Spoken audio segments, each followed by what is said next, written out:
Morning, beloved. Welcome all the newcomers. Welcome on Zoom. If you're catching us online, write to us. Our handle on Facebook is @BelovedSonsOfGod. And so if you write to us, if you live in Bombay, and then we'll tell you where we gather and you can come and be part of other sons among us. Also, if you're joining us internationally anywhere, there's a link below this video. And if you click on it, it's going to open up to all the scripture verses and PDF file. So welcome, okay? So today I'm sharing on the living kingdom. Our services are going late, but I'm happy because there are more testimonies, okay? So whenever I start, please know that it's going to be an hour from there, okay? And the word is most important. And the reason why you're having all these testimonies is because you're honoring the word. And so even as you're hearing that word, see how that word is playing out in your lives. We haven't recorded those testimonies, but a quick share, many people came here and shared about healings that happened, and this is healing that is happening not by someone laying hands on you, but just by awakening to who you are, and that resurrection life in you is doing what it's already put there to do, and it's repelling, okay? So we had a testimony of someone who had a corn on the foot, and how she just knew that she's dead. And so how can, sickness be on a dead person? Have you ever seen cancer be on a dead person? It won't survive, right? And the Bible says that you died. The body is dead. Okay, but the spirit is life because of the resurrection life in you. And that resurrection life is repelling all of the sickness. So even as they rested and just reminded of who they are, that resurrection life began to work and flow out by agreement. Because they're just remembering that they're sons, they're relaxing, they're resting, and so that resurrection life is already repelling that corn. Someone else shared a testimony of something in the nose, or something was happening, some infections in the body, and how she again remembered that resurrection life is in her, and it will automatically do what it's supposed to do. So how are these things happening in the lives of sons? Just by not forgetting. I told you, your only responsibility is don't forget. In that moment when something comes to knock your door and say, hey, you're sick, or it's trying to bring you an identity, that's the time when you remember that, hey, I'm a son. It's not in my nature that resurrection life is there. And that resurrection life pushes out, and this entire thing, whatever was in her nose, just comes out. Okay? And this is what sonship is. It's playing out for you even by you just not forgetting who you are. Okay? So, there's another testimony that Heenal shared, okay, of how she wanted something. And this lovely dress that she saw online, and that is a bit miraculous, because things online don't just show up in a shop that you're just passing by, unless it's a big brand, okay? So she's going by and she sees something that she wants to wear for a birthday, and she desires it, and it's going to be delivered really after the birthday. And she gets into a rickshaw, and the rickshaw guy takes another route, and she sees the same dress hanging, and that person goes and even makes it for her in the color that she wants. I remember something similar happened when I'd come into the kingdom many years ago, and I'd come to India at that point, and I'd gone to this exhibition, and I had come to India, and there was no job as yet. And I went for an exhibition, and I loved these two dresses, and they were really expensive. Like, I think at that time, they were like some 4,000 or 5,000 rupees each, okay? And I really wanted it, and imagine I have no job. And I liked it. And I just told the father, I said, I love these two dresses, but I can't have them, but I really love them. And then the next day, I get a call in the morning. I had some scarves lying at home, okay? And someone wanted some scarves from me. And the value of one scarf was 8,000, okay? And so he didn't take one, he took two. And suddenly the next day I had money, and that exhibition was still there. Like, it was there for another 2 days, and I could go and buy those two dresses. And you'll see in these small things that the Father is so real, that you desire it, and he says, just desire it, it's there. It's not you who wanted it, it's the Father wanted you to have them. Okay, that's why he put that desire in it, and the Father is so good. Okay, so we've been talking about the living kingdom. Okay, and I spoke about last week, I'm going to put this board up by my one hand, because I have the spirit of might.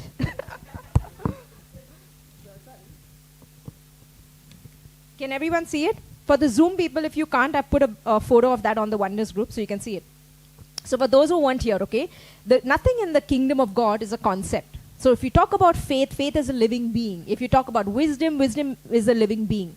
So we talked about the 7 spirits last week, right? We spoke about the spirit of rest. We spoke about the spirit of wisdom. We spoke about knowledge, the spirit of understanding. We spoke about the spirit of might, the spirit of counsel, and the spirit of the fear of the Lord. Okay, here the earlier video which I put up on YouTube. We have a YouTube channel, and so if you go to Beloved Church on YouTube, you're going to find all those videos. So you can engage and have a relationship with all of these. Jesus had a relationship with all of these is because they're meant to serve you. They're there for a reason. It says that wisdom was with God and he created wisdom.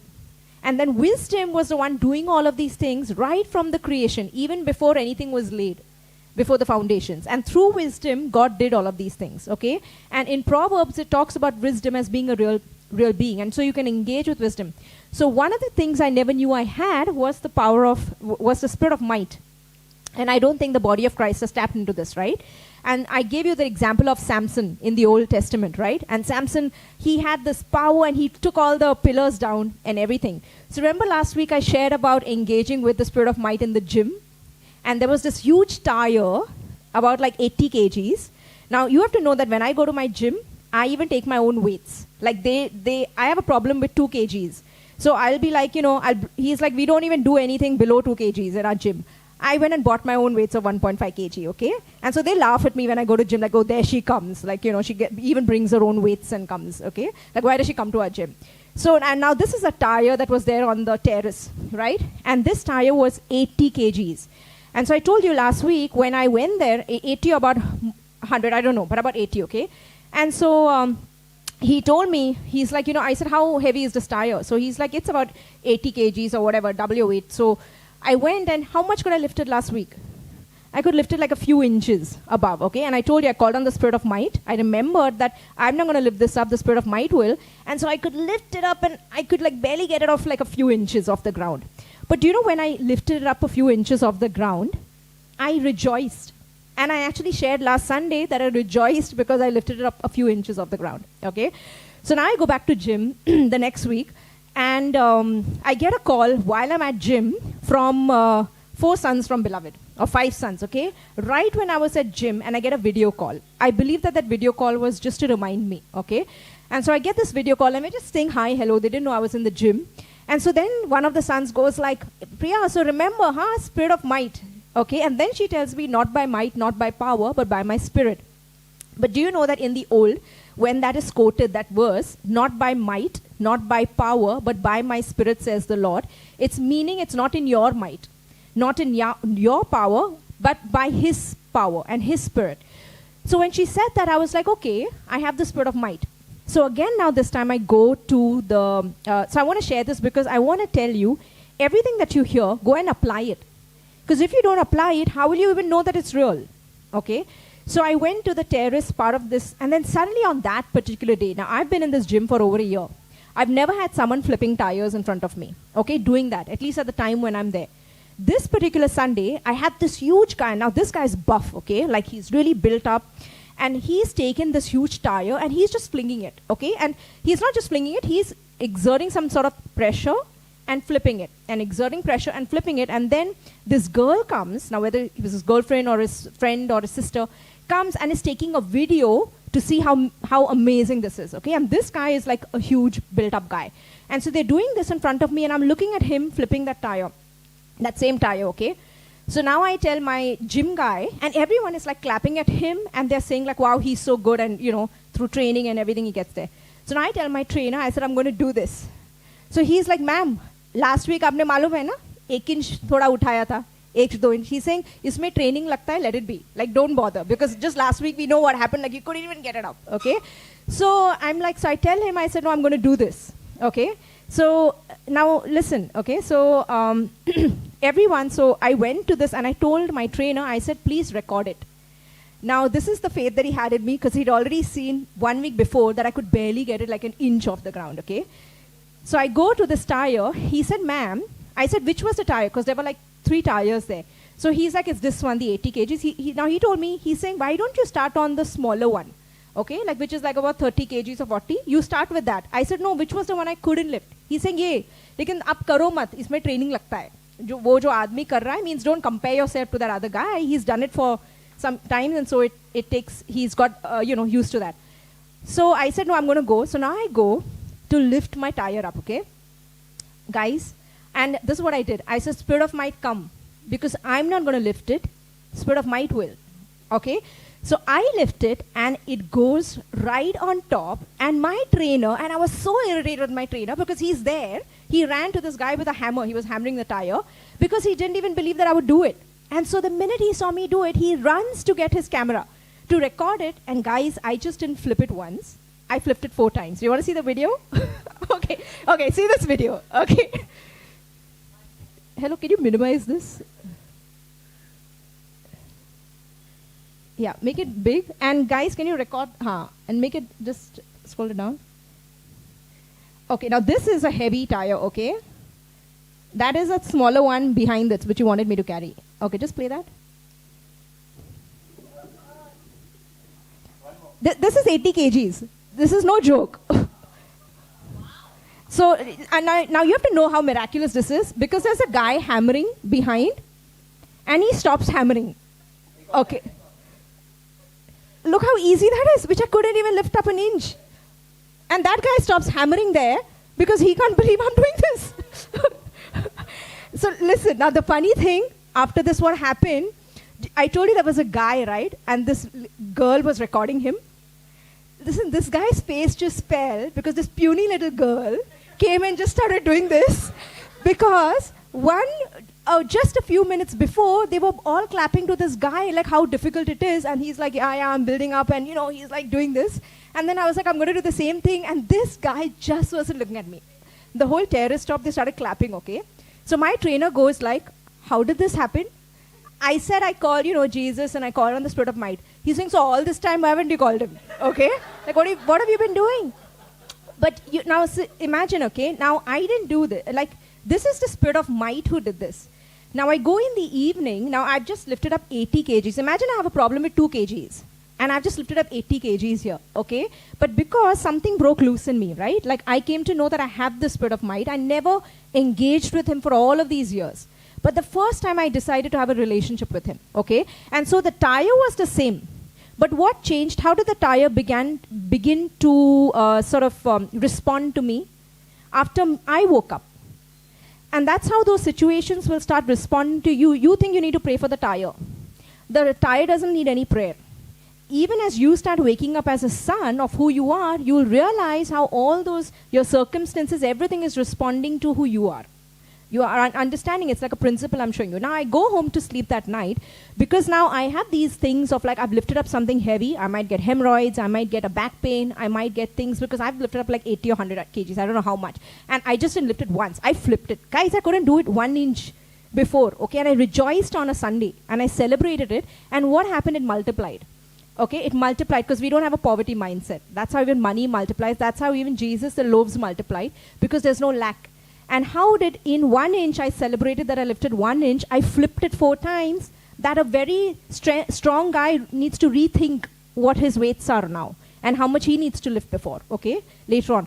And so I go in the night. Now in the night I have this, when I'm sleeping, I had a glass of wine, I go to sleep in the night, and about like 3 or 4, I have pain come on me, like pain come on me, okay. And now, do you know when you have those where you get up in the morning and you know you've had a conversation and it's so alive but you don't? And I was like in deep sleep. I don't remember this. But I felt pain come on me, on my shoulder and everything. And then I'm speaking this and I said, how can pain come on me when I didn't lift it? It was you who lifted it. See, did you lift it or did the Spirit of Might lift it? And so this is what I said. And I knew that I couldn't have said these things in my own wisdom. It was given to me at that time in the night. And so I got it, and I felt like pain, and then suddenly pain lift off, and no pain. And in my mind I was saying, wow, that was so miraculous. That was so instantaneous, okay? And it was literally like a pressure came and a pressure left.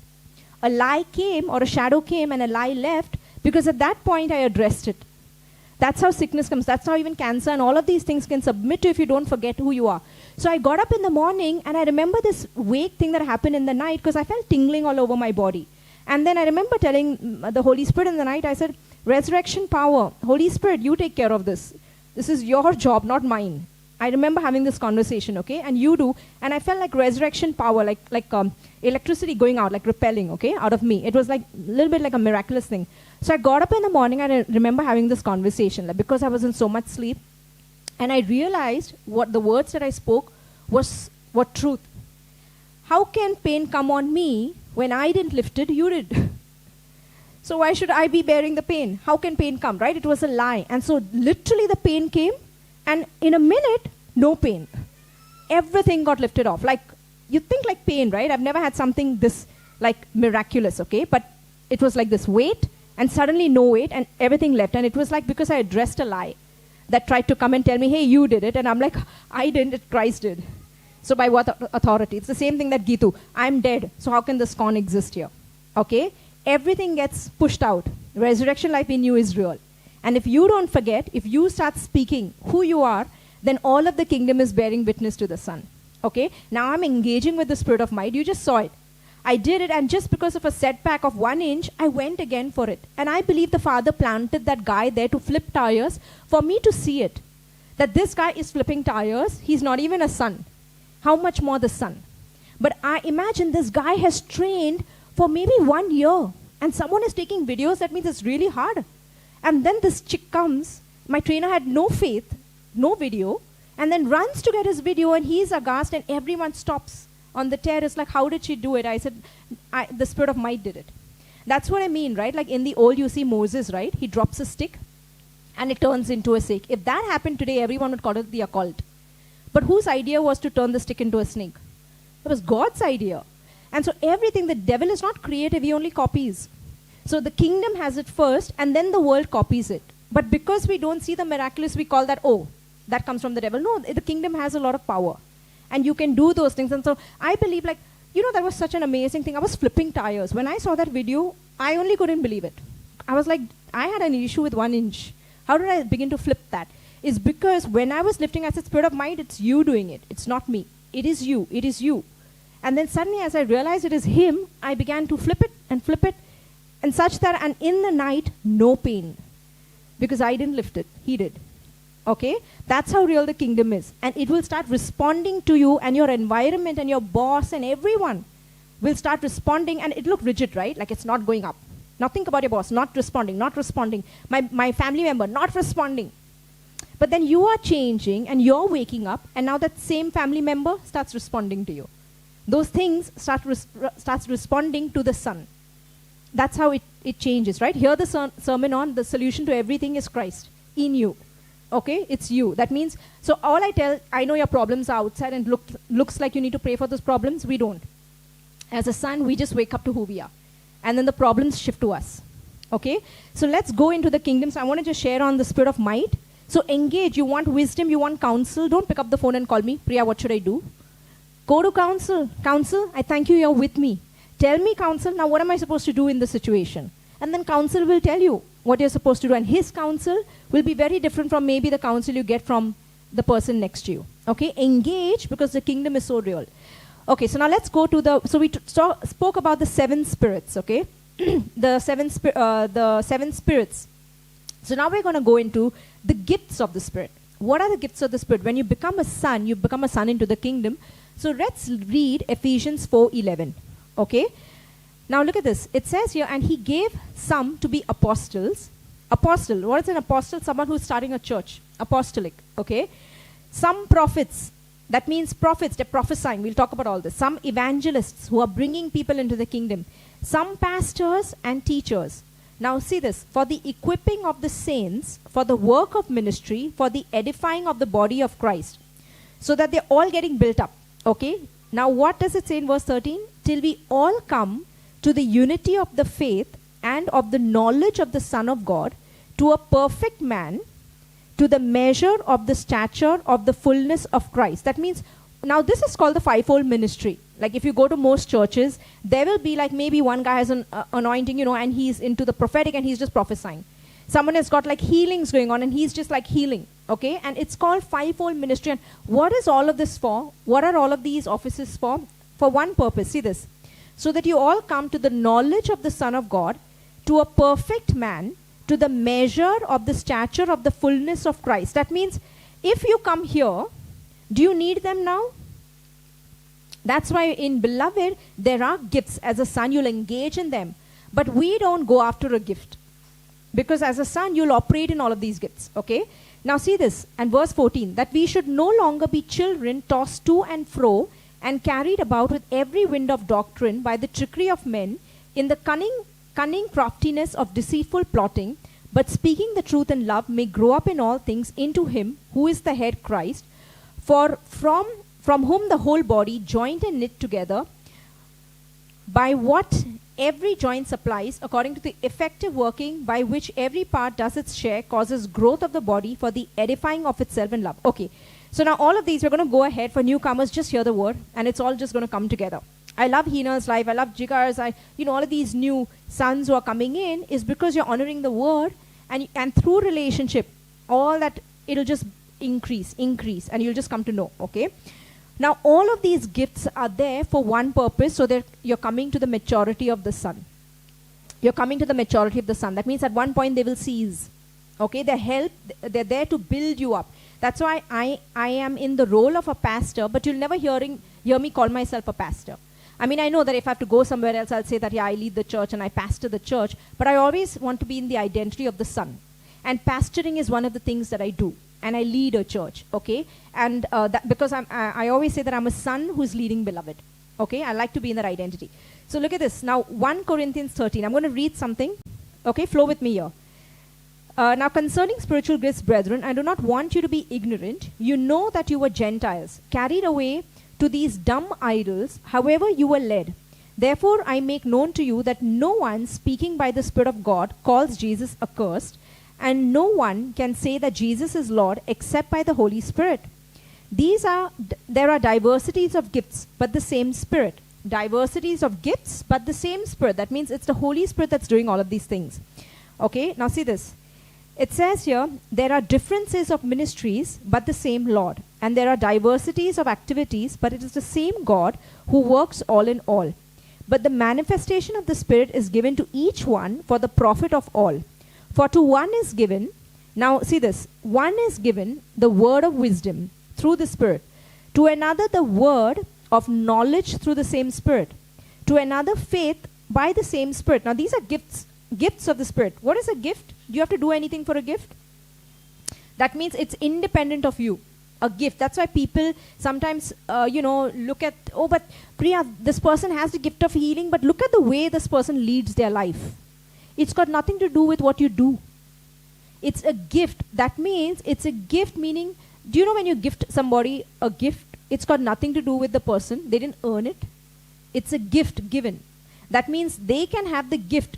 Their doctrine can be completely off, but they can still operate in a gift because it is a gift given. Okay, look at this. The gift of healing by the same Spirit. To another, working of miracles. To another, prophecy. To another, discerning of spirits. To another, different kinds of tongues. To another, interpretation of tongues. But one and the same Spirit works all these things, distributing to each one individually as He wills. So there are 9 gifts of the Spirit that I'm going to talk about today. Okay, so there is the gift of wisdom, the gift of the word of knowledge, the gift of faith, the gift of healing, the gift of working of miracles, the gift of prophecy, the gift of discerning of spirits, then tongues, different kinds of tongues, and interpretation of tongues. Okay, now why are all of these there? Why are all these gifts in the body? So that at one point someone is speaking that and someone is doing that, so that you're waking up to this, to who you are, to the matured son. Okay, so all of these have one purpose, so that you get built up to the maturity of Christ, okay, as a son of who you are. So let's look at the first one, the gift of wisdom. So what is the gift of wisdom? What is the gift of, I'm just going to read down what I put there, okay? The gift of the word of wisdom is the special ability that God gives to members of the body of Christ to receive instant insight on how a given revelation may best be applied to a specific situation or need arising in the body of Christ, or how a given situation or need is to be restored or helped or healed. Okay, now the perfect way, the word of wisdom or the gift of wisdom. Okay, for example, let's share the testimony that came in today with Sheetal's mom. She shared about, now she has never taken a loan to get a car. Now, sometimes I feel like people don't take credit cards and things. I believe that there's wisdom in that. And if you learn how to navigate that, around that, and don't become a slave, they can actually benefit you. So now she has a stronghold in the head like no loan. Someone has put that there. Okay? And now suddenly someone opens up that, hey, maybe it's okay to take the loan. and this car loan, and it's going to become easier. And then she realizes, just as wisdom opened up to her, that she could get it, she could even pay off that loan or whatever it is, get this car through ease in just a matter of few weeks. That's something maybe that someone has told her, no, don't go for loans, and she couldn't. But there is wisdom in that, right? Like I always, even if I'm planning to do a loan or anything, and my mom knows that, I never want it to be like a pressure. I want to see the parameters, I want to see what it is, whether I can pay it off with ease, with my lifestyle, with everything, and so I'm working in that. And then wisdom helps me. So it's the gift of wisdom. Where do you see it in the Bible? Let's read that, okay? In 1 Kings 3:16, 28. Okay, now this is, Kings is about Solomon, okay? And Solomon was known, God appears to Solomon in a dream and says, like, ask me whatever you want. And Solomon tells him, you know what, just give me wisdom on how to lead this nation. I want to know how to lead my people. And because it says that Solomon asked for wisdom and not for riches and anything else and for long life, God appears to him and says, you know what, because you asked for wisdom, how to lead my people, I'm going to give you long life, I'm going to make you rich, I'm going to give you wealth, I'm going to give you everything. Okay, and 2 days it's recorded that Solomon was the richest king that ever lived. Okay, through wisdom. And in the Bible it says, through wisdom come riches and honor. So he was wise, he asked for wisdom, and through that came riches and honor. Okay, and so in Solomon's time, there was a situation that came. One of the people came, this lady came and said, you know what, 2 people came and said that this son belongs to me. And so now Solomon as a king, and he has to discern who does the son belong to, whether it belongs to lady A or lady B. And so what Solomon gets this wisdom and says, you know what, let's cut the son in half. And so you can take one half and then the other one will take the other half. And then suddenly, do you know that true mother will not want the son because she doesn't want her son to be cut. So she's like, you know what? She comes before Solomon and says, no, let it be, let her have the son. And then he says that she is the rightful owner of the son. The son belongs to her. Okay? Wisdom was given to him. Okay? Like in Genesis, you see in Pharaoh, okay? Pharaoh has this dream. This is about Joseph's life, Genesis 41. Pharaoh has this dream and then no one could interpret this dream. Okay? It's about a famine coming over that land. And so Joseph goes ahead and says, you know what, all interpretations of the dream belong to the Lord. And so Joseph interprets this dream that, you know what, this dream means that seven years of famine are going to come. But it just didn't leave there. He just didn't interpret that dream. He got wisdom of what to do for Egypt also during that time. And so he said, now when these 7 years of glory time are coming, you know what, save all the grain. And when the 7 years of famine come, you're going to sell all the grain that these 7 years we've laid and stored up. And in that, he made Pharaoh the richest guy. Because in famine, they started selling the grain and people started giving their land, people started giving their animals and cows and everything, and he made Pharaoh rich. Wisdom, the gift of wisdom. Okay? And so you can engage with wisdom and say, you know what, in this situation, wisdom, what should I do? Sometimes wisdom is telling you just wait. And just wait it out. I remember when, when many years ago I had this job. Okay, and I told you I was doing this big company. This is a very big company in India, and they decided to work with me. And my ship is like a one-man ship.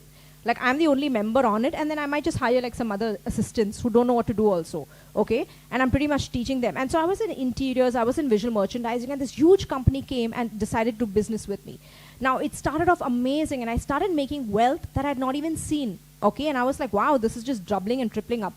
And then suddenly they decided, Priya, we want to work more with you, and now not just one project, we're going to give you, you're going to be doing a project literally every month with us.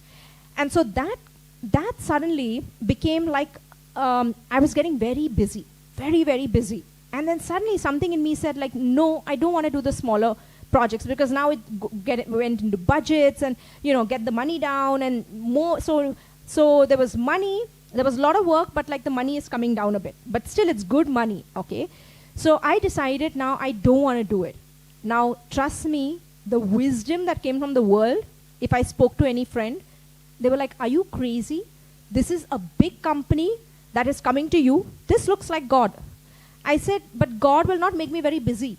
It will be easy money. Like I understand in working hard. Like I know that, when I work, I want to put my best in it. So I understand that, and then the fruit of that will just keep on yielding many years later, okay?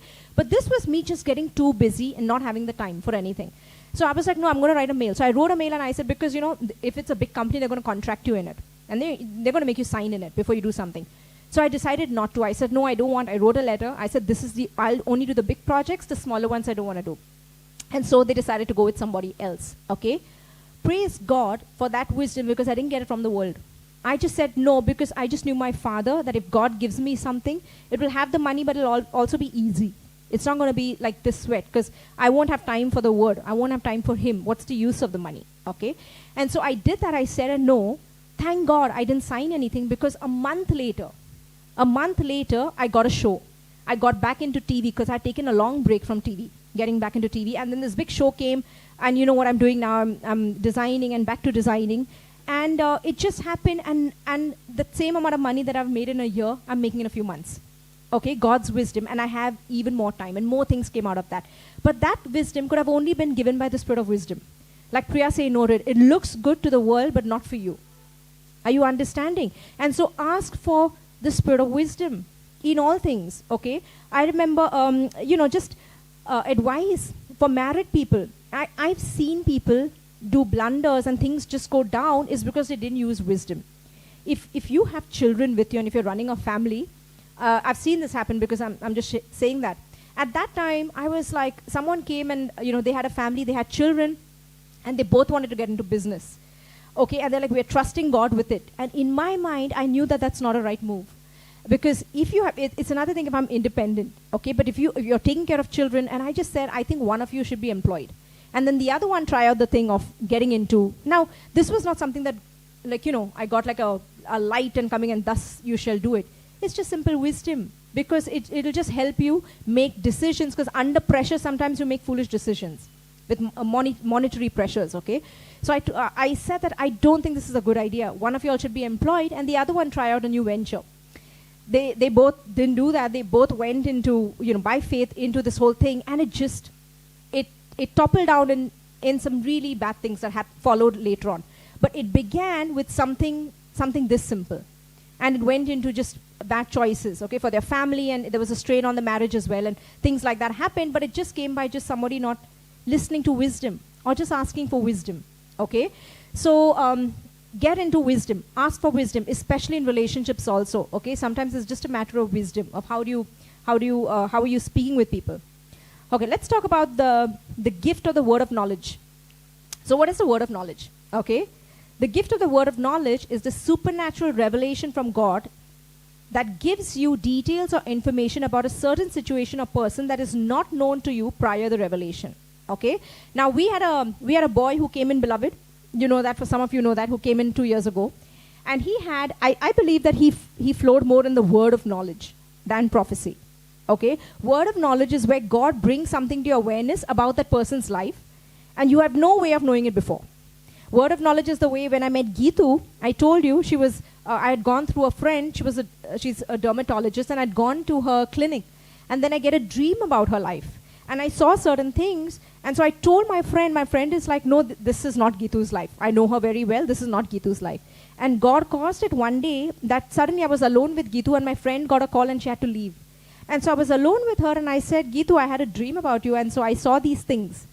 Is this your life? And she tells me who the person is and everything, and she's like, yeah, who told you this? I said, the Father did, because He loves you so much. And through the word of knowledge, she came into the kingdom. So why do you have the word of knowledge? It's to draw the sons in. So all of these gifts are there to equip you to help the son, so that you're just bringing them in. Okay? Let's look at Jesus, okay, in the Bible where we see this. Acts 9, 11 and 16. The Lord gave Ananias a word of knowledge by giving distinct information how to find Paul. Now, Paul is a guy, imagine he was like killing everybody in the church. And then suddenly he has this encounter with Jesus. And now his life is changed. Okay? And he's waiting, he sees this big light, and so now he goes blind. And so he's sitting in a room, and now God appears to Ananias. He's a disciple, he's already a son somewhere else. And then this is what is told to Ananias in Acts 9, verse 11. So the Lord said to Ananias, arise and go to the street called Straight, and inquire at the house of Judas for one called Saul of Tarsus, for behold, he is praying. And in a vision he has seen a man named Ananias coming in and putting his hand on him, so that he might receive his sight. So what is told to Ananias? Ananias is told the street name, where to go and what to do. So detailed is given to Ananias. Okay? So specific. And what happens? Paul also gets a vision there that, oh, this guy is coming, laying hands on me and I can see. So all of you can operate in the word of knowledge. the gift of knowledge. All of these gifts are one with the Son. And at a specific time, I'm telling you, you will flow in them. You will flow in them. Even as you know that they're there, you will just flow in them. I didn't know I was operating in the gift of knowledge till I read it. But it happened and I saw something for her life and I just said, hey, Gitu, is this true? I remember once I was in another church and I had a vision early morning. I saw an envelope come. Just an envelope giving with the person's name on it. Like, I've never heard this name. And there were two names written on this, the name and the surname. And then the envelope opens up, there's a little letter inside, and I'm supposed to go and tell her this. So I go to this church and I said, is there somebody by this name? So they're like, yeah, weren't you here last Sunday? Her husband is in the hospital. So I said, oh, I have a word for you. So I went and told her, I said, you know what? Jesus is the one who heals. He's a healing God. So your husband, God is there with him. Go lay hands on him. You know what I was telling her? I was just showing her the word. But sometimes when you hear the word out of a person's mouth, it becomes more alive to you. And that's why I always tell you, take the written word seriously. You don't need somebody to come and tell you the word. But why are all these gifts there? Imagine what I did to that girl. I just went and told her the Logos word, the written word. Now, she could have opened that book and stood on that word all the time. That's why when you come to the maturity of the faith, I told you these gifts may cease. They may not be there for you because you don't need them. You'll flow in them, but you don't need them. So I went and told your husband, go lay hands on him. Okay? And God has said, and he is going to be well. Her husband comes out of that coma or whatever after she did that. But my point is that word was always there in that word. Are you understanding? This is the word of knowledge, okay? Look at in Acts 10. Cornelius was given a word of knowledge through a vision and an angel about Simon Peter. So Cornelius is praying. God appears to Simon Peter and says, you know what, you're going to go to Cornelius' house and you're going to speak and his whole household is going to come into the kingdom. And so Cornelius is again told, he has a vision, where to go and who to call forth. Word of knowledge that is given to Cornelius. Now, even as I'm telling you this, you'll start operating in it. You'll start seeing things for your friends. Certain things. Now, word of knowledge is not prophetic. It's something that already exists. So you might know some situations. Are you going through this? Is this thing happening? And why are you there? Not just to make it more big. No, to give comfort, to build edification, to show them the word. That help them remember that they're a son. Are you understanding? Okay, now look at this. In John 4, Jesus has a word of knowledge about the Samaritan woman at the well. Remember, he's sitting at the well, he's tired. He's waiting. The woman comes and she's drawing the water, and then Jesus engages in a conversation and says, go call your husband. And she's like, I have no husband. He's like, you're very right. You have no husband. You've had 5 husbands, and the one that is now is not even your husband. And so this lady is like, oh, he told me everything that I ever did. That means word of knowledge. How does he know certain things about my life that only I know? And what happens because of that word of knowledge? She gets saved and she forgets the pot there because now she's in love with this man that she was looking for all her life, Jesus. And Jesus reveals himself as Messiah to her. Okay? So what is the word? What are all these gifts for? To draw you to him. To make you realize that you're a son. So we don't pursue the gifts. Are you understanding? We lay them down actually in sonship in this church here. Okay? Now look at this. Look at the gift of the word of faith. Let me read Romans 12:3. For I say, through the grace given to me, to everyone who is among you, not to think of himself more highly than he ought to think, but to think soberly, as God has dealt to each one a measure of faith. God has dealt to each one a measure of faith. That means if you can keep watering that faith, and what's going to happen to that faith? It's going to increase. What happened about, now I spoke about the spirit of might last Sunday. Maybe the spirit of might was open to everybody. But it started showing up in the lives to the ones who by faith were engaging with the spirit of might. That's the only difference. How does a one person have a testimony above the other? They just don't forget. They interact. They involve. They apply. And so they get the testimony. Had I seen that tire, and imagine I would have said, oh, but last week nothing happened. I lifted up by an inch. I called the spirit of might last week, but nothing happened. And imagine I would have failed to see me flip the tires. And so I went at it again. Let's try again. Spirit of might, come on, you're with me. Now there's a video also. Okay? And engage, and you flip it. You flip the tires. But you engage with everything that I'm saying. Apply it because it's true. Okay? So word of faith. Okay? So each one is given a measure of faith, and the one who has it is just exercising it more. So God has given to each one. Look at this. It says, We all have been given a measure of faith, and it starts with faith we have for our salvation, okay, that God only gave it to us, okay? But the gift of faith takes it to a whole other level. It's the kind of faith that shifts things in the natural, and it usually works with other gifts like healing and miracles, okay? The gift of faith. I remember like when my mom had the first report that came as cancerous, the first report showed malignant, go check again. And I remember that time, that looks like just such a mountain in front of you. Because cancer, mom, my dad, I've already had something like that, can't show up. And so in that time, that entire faith that rose up and says, no, I am a son. Psalm 91 is my covenanted relationship, that nothing can touch my loved ones because I'm a son. And that whole urgency and the rest, the labor was not to fight something that is already under my feet.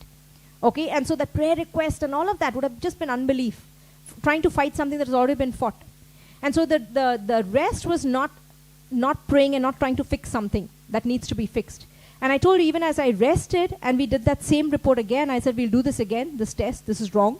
It came on a Good Friday and it came negative for cancer. But the gift of faith that is given, and it's available to each son. Jesus had it. And so we walk in his faith. Not in, your faith towards God. As a son, you begin to rest that it's all his faith. That's why even that tire, it's not me. It's you who is going to lift it. So when the pain came, how can you come? When I didn't lift it, you did. So by what authority you're going to give me pain? And I'm telling you, it was so miraculous. Pain came like heavy. And then it just left instantly. No pain. I've never felt something so instant. Like in my mind, in my sleep, I was saying, wow, that was instant. Okay, and I was like, resurrection life. And imagine in my sleep, I'm saying these things. Like I don't even remember it. It's because you know what, who you are is greater than anything that the world is saying. So you'll come to the point, trust me, when you will be so normal about your abnormality. It's very normal to you. What does miracle mean? Okay, we'll talk about that a little later on, okay? So that's the gift of faith, okay? Let's talk about gift of healings. Okay, now not all healings are physical. There's emotional, there's, healing that you can have, and God can heal you. I believe, when we look at Benny Hinn's life, you look at A.A. Allen, John G. Lake, all of these guys who did these amazing, and they just flow in a gift. It's available to everybody as a son because Jesus healed everybody who's in their path. He's healing them. But some are just flowing in that, and it's given to them. Like Benny Hinn, like I remember I got saved watching a Benny Hinn video on TV. And, it was a program that was played, and I saw these people getting healed. At that time, I was sick, and I got healed watching him. But I didn't stay there. Because he heals, it's amazing, he's got a gift, but the doctrine is completely old. And so sometimes people think gift, and so even what they're saying should match. Not necessarily, because it's a gift. And here, I told you, as sons, you're waking up, the resurrection life in you is doing all of these things. I love it. Because none of the testimonies are Priya laid hands on me, and they got healed. It's like the resurrection life in me repelled it. That is oneness. You will never hear a testimony about Priya did something. It's you. It's you, Christ. You're dead. It's Christ in you who's doing everything. That is sonship. Are you understanding? So we have the gifts, okay? So A.A. Allen, what are the gifts of healing? Where these cancers, just tumors fall off. Okay, cancer supernaturally getting healed. And all of these gifts are there. So imagine now some son comes in a meeting and he gets healed. But he can go back and fall sick again. And so what is better? What is better? To have you wake up to who you are and then start realizing, because I can lay hands and the sickness will go, and then you might fall sick again because you don't know how to stay healed. And so sonship is what? Once you go around the mountain and take it down, if you stop going around the mountain, you take it down, you're never going around that mountain again. Now what is happening to these sons here? Anything that's showing up, they sleep. Because that resurrection life is doing what it's supposed to do. They've gotten out of the way. They know they're dead. Nothing can survive on a dead body. That resurrection life is doing. So now what are you learning to do? You're learning to rest and relax and enjoy your relationship being a son. I told you, you don't believe to make it true. You believe because it is the truth about you. And so now what are you doing? You're resting in that belief that yes, this is who I am, not trying to become. Anyone who's trying to pursue healing is trying to become something. The reason you don't pursue healing is because you already are. It's a difference, and you learn to rest. And that anxiety and all that mess is in your mind. And that's where you're getting dominion into rest. That relax, rest. That resurrection life will do. I was so surprised by the dream I had because it was instantaneous. Do you know that I got up in the morning and wondering, did I have conversations in the night? And I was trying to get like, and who spoke that? Because that wisdom was completely him. How can the pain come when you didn't lift it, I did? That was completely the Father. Okay, no pain. Look at, let's go to, so what am I saying? All of these gifts are there. You will lay hands. If someone comes to you, lay hands on them. If they didn't get healed, lay hands on them again. If they didn't get healed, lay hands on them again. And keep doing that and know that that resurrection life in you is flowing out to fix them, to heal them. But Jesus said, do you know that he did all the healings and everything for one thing? So that you believe. So that you believe. That's why what is the purpose? Not to be the healer. He says, if you don't believe me because of the works that I do. So why was he doing all the works? To make them believe that he's the Son sent by the Father. So after you come into the kingdom, so I will heal, but I know that there's a better way. And it may take some time. So what happened here, maybe these people had these things. The first they go somewhere else, they want the pastor to pray. But I know that this might take time, but that word is getting rooted, and we are watering that seed, and now that word is becoming alive. And isn't it a better place? Because now I'm not fixing their problems. Christ is. He's automatically doing it. That is sonship. Okay? So do I operate? Yeah, we operate, but sometimes I lay those gifts down because I want to see a greater work in you and what that word is going to do in you. So allow that word to do what it's supposed to do. Okay? Working of miracles. What is a miracle? What is a miracle? A miracle is anything that defies the laws of gravity, right? Laws of nature. Laws of nature, laws of gravity, laws of anything here in this realm. And so people will look at it and call it a miracle. Like for example, Jesus walking on water. What was he defying? Maybe the law of gravity? Or the laws of nature where if you walk on water, you should just like sink in. Okay? Turning water into wine. The laws of matter. Like it's supposed to be like this, but how is it turning, changing from one state to another? And so we look at it and call it a miracle. Okay? But I want you to know that in our kingdom, if we are sons, then this is normal to us. For the world, it is a miracle, but to us, it is normal. Flipping a tire, first my mind, oh, this has never happened. So I remove that lie, and now, oh, this is normal. I can flip tires. Maybe I can do it with a finger. Okay? Be open to what God wants to do in your life. So look at this, okay? John 2, Jesus turned water into wine. John 11, Jesus raised Lazarus from the dead. Matthew 14, 13, 21, the multiplication of food. What is this? He's got no bread, and so now he says, give me what you have. No lack. Oh, we have 2 loaves and 5 fish. Bring it to me, and in his hand, because the son lacks nothing. The son lacks nothing. Only 1 inch tire went up. Yay! Now it gets multiplied. Not just 1 inch. You will do more than 100 inches. Okay? It gets multiplied. Acts 19, Paul performed extraordinary miracles through handkerchiefs and aprons. You know, they used to take, when Paul was preaching, they took handkerchiefs and aprons, and they would pray and go and give these cloths to other people, and people would get healed. That's the same with you. That's why the lady came and touched Jesus' hem, and she got healed, because it's not on the clothes, it's on you. And so everything about you has power. Are you understanding? So people can touch you, and they can get healed. As Jesus is, so are you. Don't get offended by that truth. They threw stones at him because he called him equal with God. But so are you, because we are one with him. You're seated in him. How much more equal can you get? Okay? In fact, the minute you humble yourself to receive this truth, you're honoring your Father. And you're valuing the price that he paid to bring you back to this truth, his Son. Okay? It's pride when you don't accept it. Look at this. Look at Acts 15. Then all the multitudes kept silent and listened to Barnabas and Paul declaring how many miracles and wonders God had worked through them among the Gentiles. Acts 11:9. Now God worked unusual miracles by the hands of Paul. You will do unusual miracles. Be open to that. Conceive it first. Like, what can unusual be to the world? Okay? Hebrews 2:4.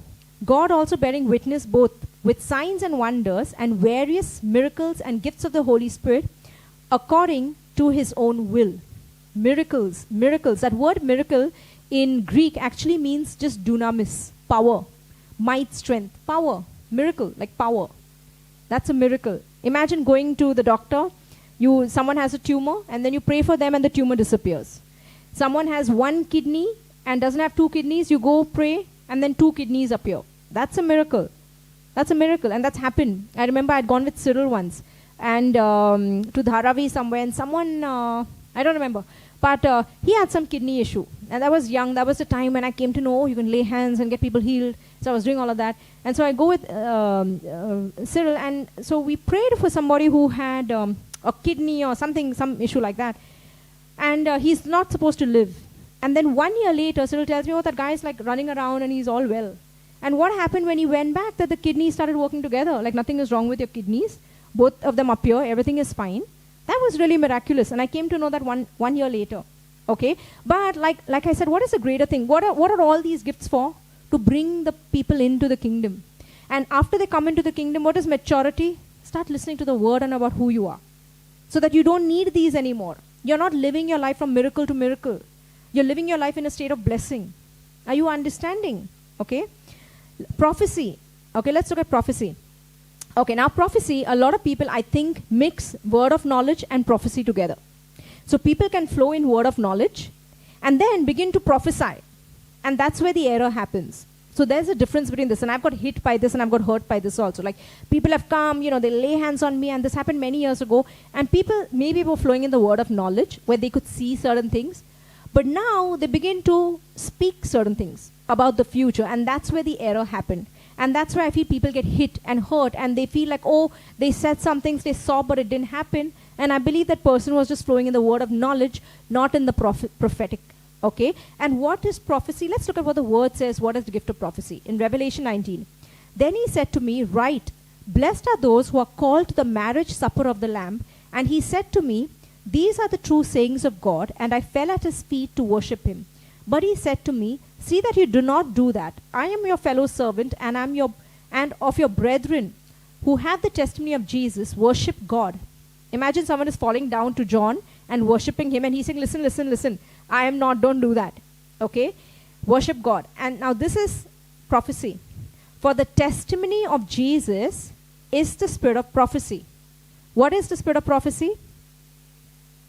The testimony about Jesus. Do you know that every time you come and testify about something that happened in your life, that's why I say it is an echo. It is a spirit of prophecy to somebody else. And somebody else is going to hear your testimony and step right into it.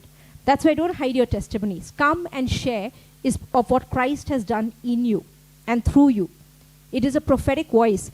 The testimony of Jesus is also everything that you're saying about him. Do you know that when you have some lying symptoms in your body and you're saying, I am the resurrection and the life, do you know that is the testimony of Jesus?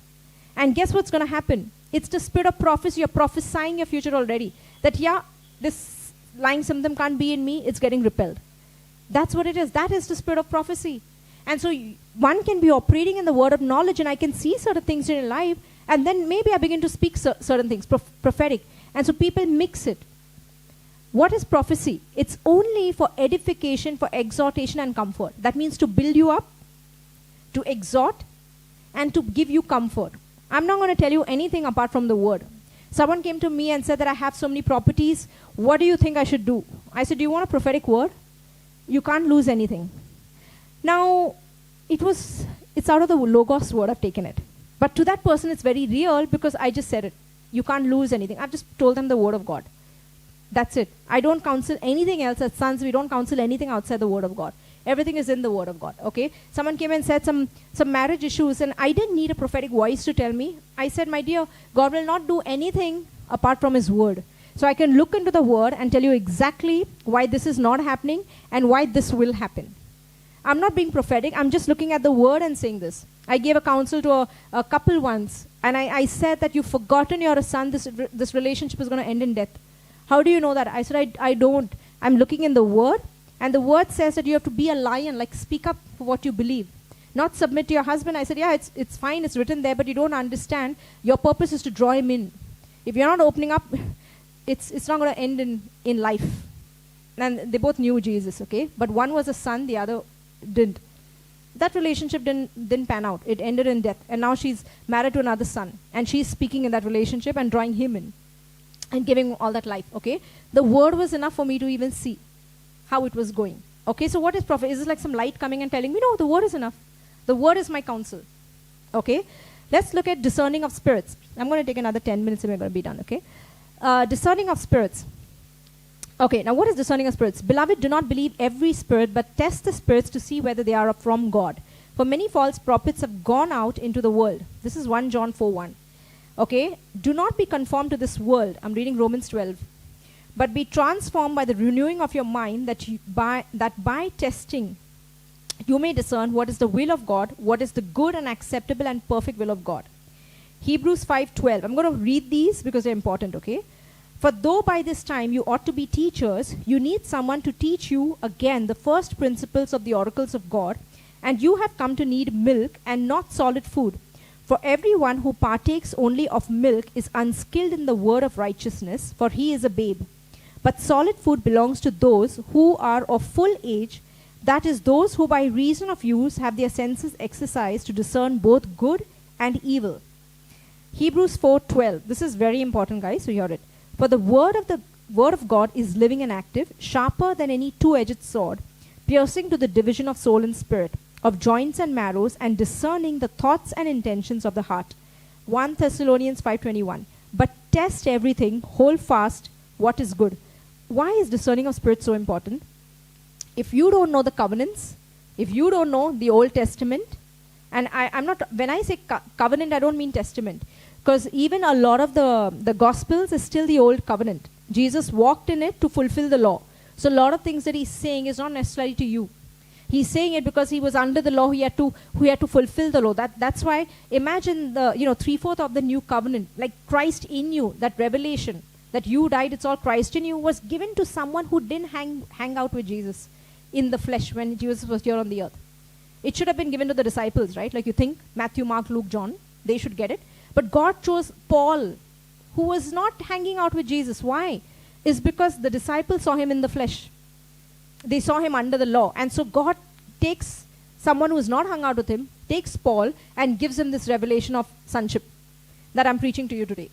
Okay? So why is discerning of spirits so important? Is because if you don't know the covenants that you died, it's all Christ, that all of the Old Testament has been fulfilled in Mary till that seed came. And after that seed has come, now it's all Christ. Now you're a son just like him. The first born again, Jesus is but of many brethren. There are many other sons. Are you understanding? So why is this truth so important? Because any dream that comes in, someone can walk up to you and say, thus says the Lord, and you will discern. People miss it is because they don't know the covenants. They don't know it's a finished work.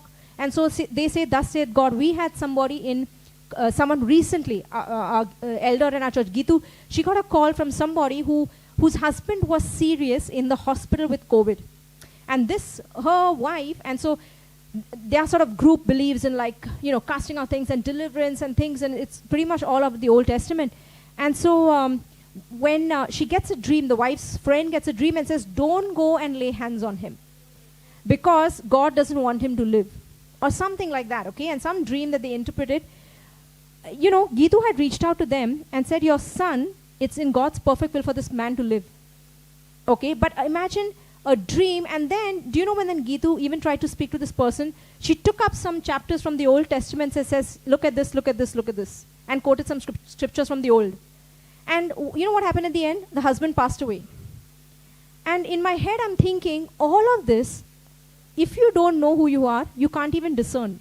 Because the devil is showing you some scripture. And that person has got blinded by scripture on this side of the Bible. What did the devil do to the Jesus on the mount? When he was being tempted, he's quoted scripture. But Jesus is wise and he knew. He doesn't need to jump. He can even fly, you know that. That was stupid of him to quote Psalm 91. Okay, he's the son of man. Nothing can happen to him. But my point is, if you don't know, you can't even discern.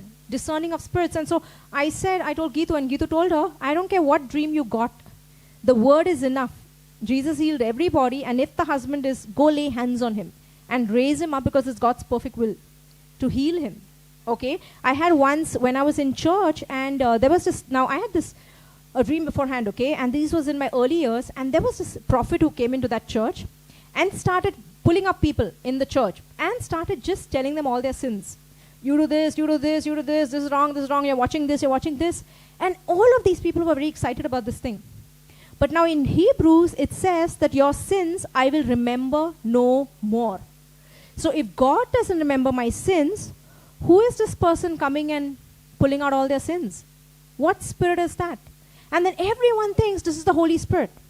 Okay, now this was my early years, okay? So I'm looking at this going on, and I had a dream that night, and someone comes in my dreams and tells me, what is the difference between this lady and a fortune teller?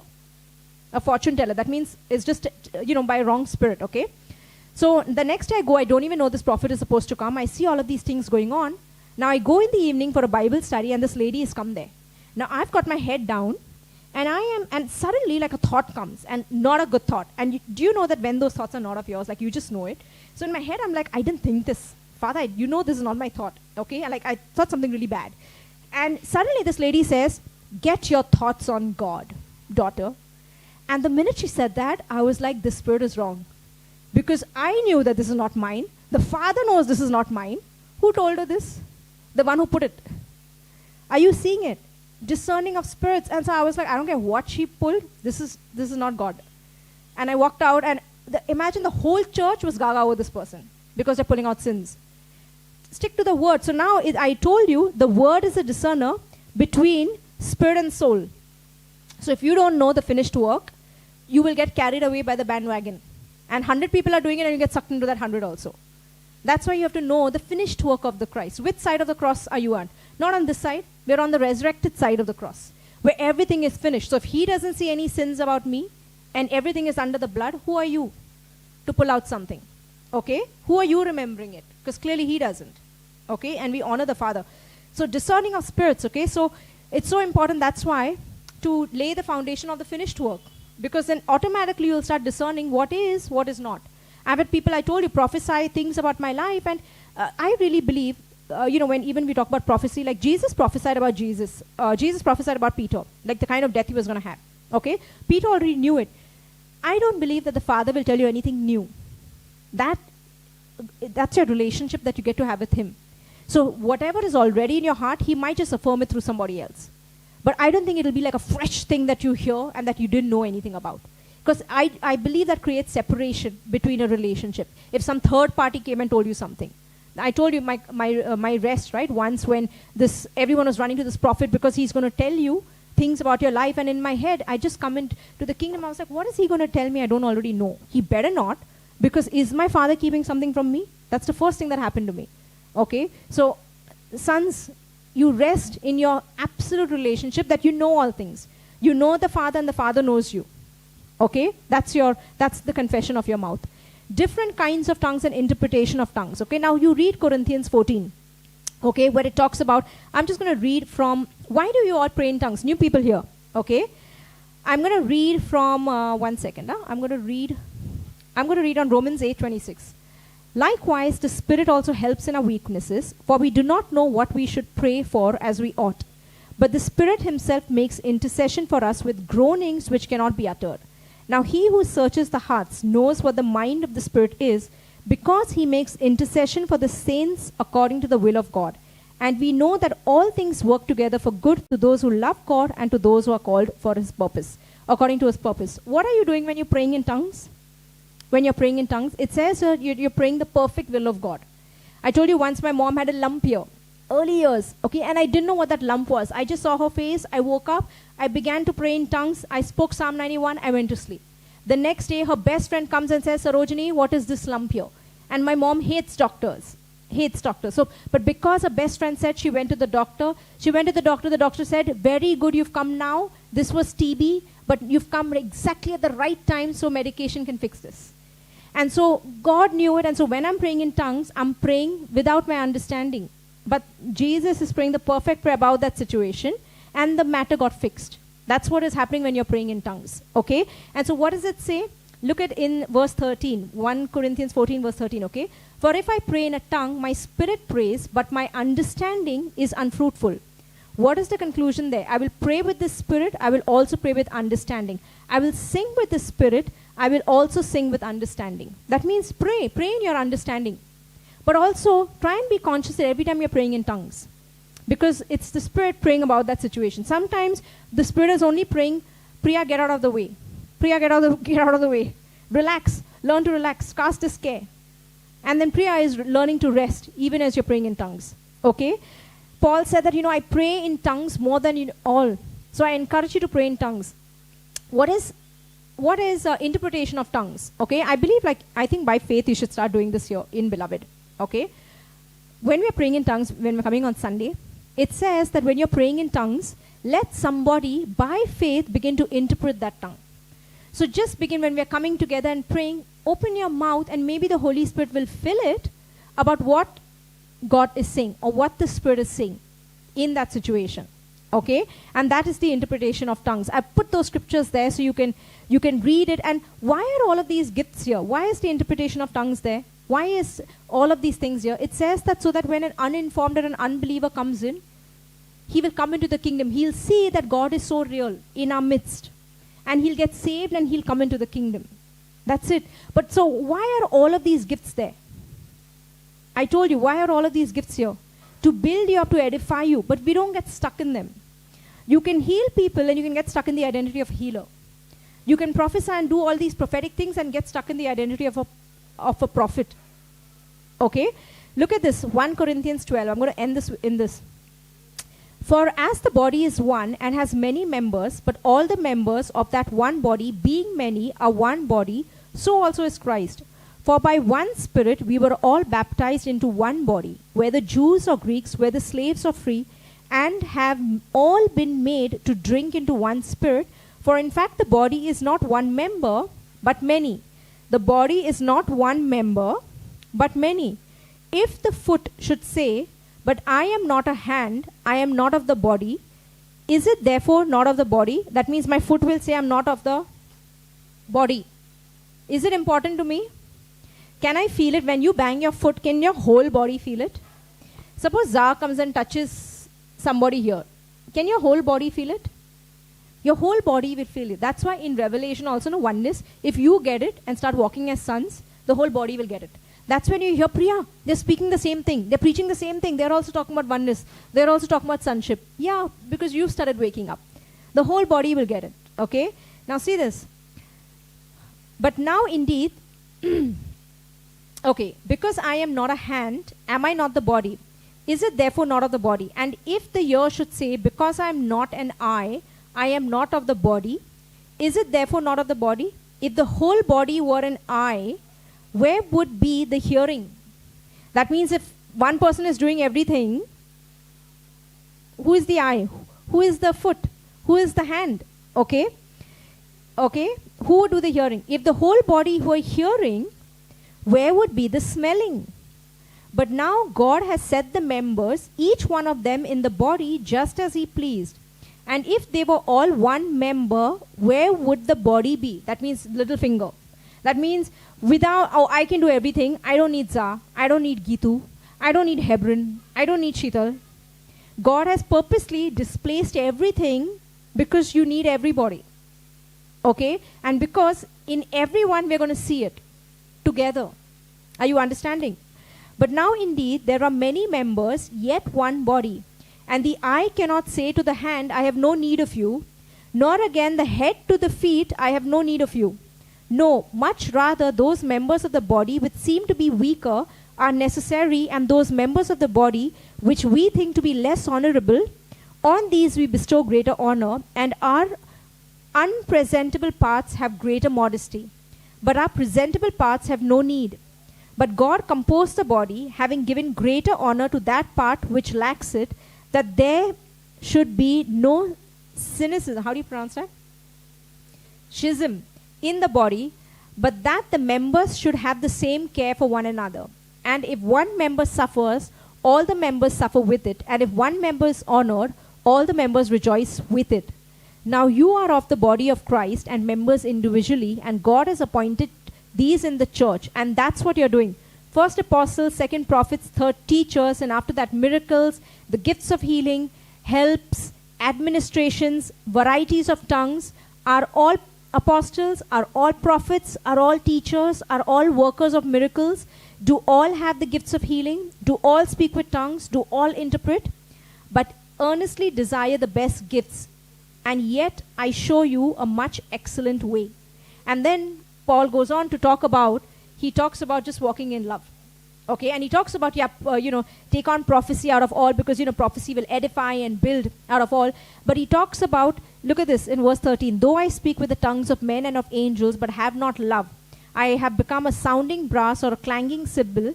And though I have the gift of prophecy and understand all mysteries and all knowledge, and though I have all faith, so that I should remove mountains, but I have not love, I am nothing.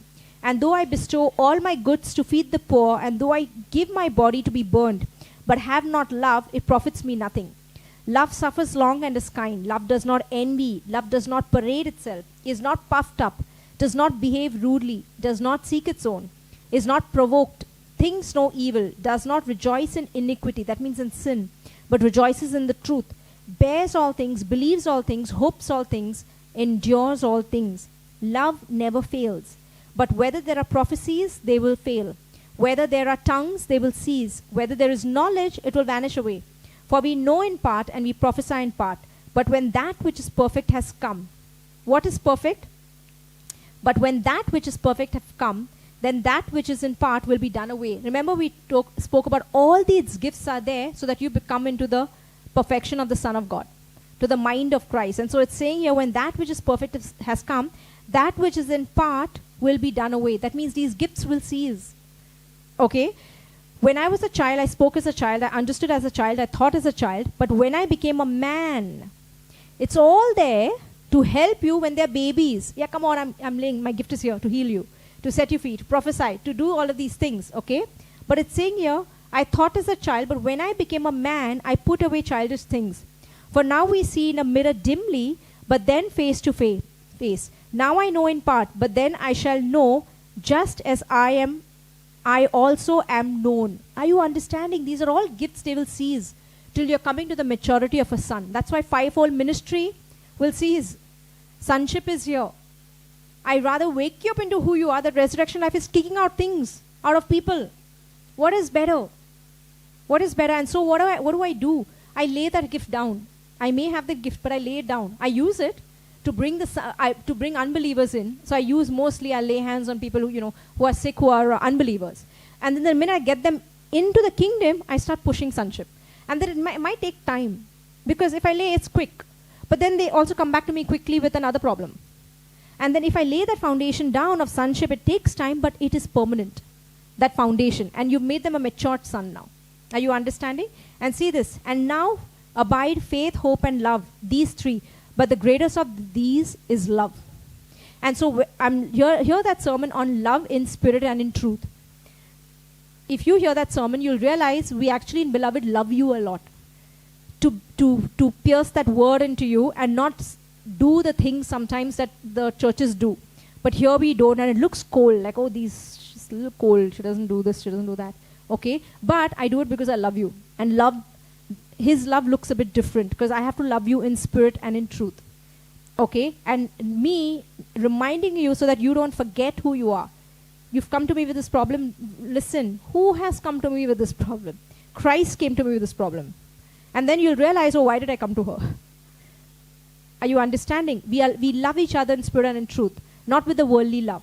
Oh, what happened? How was your day? You look tired. You'll never hear me say that to you. Okay? Because you're a son. Okay? So just a recap. We spoke about this, the 7 spirits. Engage with them. The spirit of might is what I'm engaging in recently. And the gifts of the Spirit. There are 9 gifts of the Spirit. Okay? And all of these gifts are there. You're using them at some point. You'll see certain things for others and for things to bring them up to the maturity of the Son. And next week we're going to talk about the fruits of the Spirit. Love, joy, peace, patience. All of these fruits are also living beings. They're not just a fruit hanging on a tree in the kingdom. It's a living being. And you can have joy and engage with joy. Joy, thank you. Today I was low in the morning and I was waking up and I was like, the sun has no low. I don't know what that term is. And I went to one of the verses just came alive in me and I started speaking it. And I realized that the kingdom is so alive. Okay? It's because, when you're matured, God expects you to walk in that maturity. He's like, you know better. You know better. I've already taught you more. You can't be doing this what others are doing. Are you understanding that? So you walk in that truth. Okay? So engage in the kingdom. Just don't be hearers of the word. Be doers of the word. Apply it, and so you're going to see this kingdom so alive. Okay? So let's get up today and give a spiritual tithe of all the increase that you got. Okay? So say this after me. Father, I thank you, I'm a son in your kingdom. Jesus, you are my high priest. And right now, I give you a tithe of all the increase that you brought to my soul. And begin to worship him with it. Oh, Rahadarama. Thank him for all this understanding that came to you today. For all the increase. E Rahadarana Makashivriadaraba Kausto Rohodolorono Mashikrahadaraba Bahasteriaraba. Just say this, Father, your resurrection life in me is giving life to this mortal body. Yeah. Everything in me is alive. Amen. Amen. Okay, so stay back, all sons. We are celebrating Geeta.